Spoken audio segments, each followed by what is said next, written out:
ఈ వాక్యం వింటున్న ప్రతి ఒక్కరికి ప్రైజ్లాడండి. మన అంశము ఎన్నిసార్లు గద్దించినను.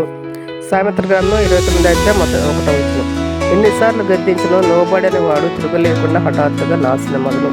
ఈ వాక్యం ఎన్నిసార్లు వింటావు? నీ మనస్సుకు ఏమనిపిస్తుంది?